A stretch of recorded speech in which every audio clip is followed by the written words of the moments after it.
नमस्कार, quick news कार्यक्रम में आप सभी का स्वागत है। मेरा नाम है मनीष श्रीवास्तव और हम बात करेंगे भारत और जीसीसी के बीच मुक्त व्यापार समझौते के बारे में। भारत और खाड़ी सहयोग परिषद के सदस्य देशों के बीच आर्थिक संबंधों को बढ़ावा देने के उद्देश्य से मुक्त व्यापार समझौते पर बातचीत शुरू होने की उम्मीद है।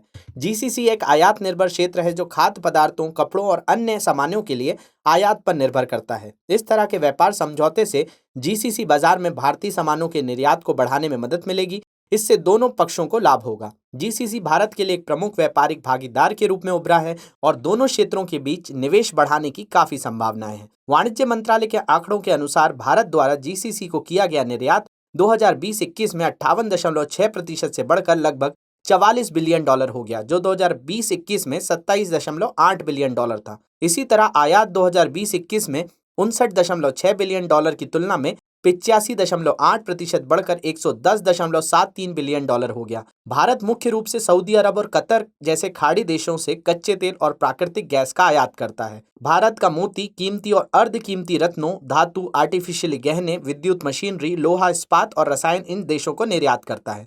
इसके अलावा एक बड़ी भारतीय आबादी खाड़ी देशों में काम करती है और विदेशी रेमिटेंस का एक बड़ा हिस्सा भी इन जीसीसी देशों से आता है। जीसीसी संगठन में 6 देश शामिल हैं, जिसमें सऊदी अरब, संयुक्त अरब अमीरात, कतर, कुवैत, ओमान और बहरीन आते हैं। संयुक्त अरब अमीरात 2020-21 में तीसरा सबसे बड़ा व्यापारिक भागीदार था, जबकि सऊदी अरब पिछले वित्त वर्ष में भारत का चौथा सबसे बड़ा व्यापारिक भागीदार था। इसके अलावा कुवैत पिछले वित्त वर्ष में भारत का 27वां सबसे बड़ा व्यापारिक भागीदार देश था तथा कतर से भारत बड़ी मात्रा में तरल प्राकृतिक गैस LNG का आयात करता है।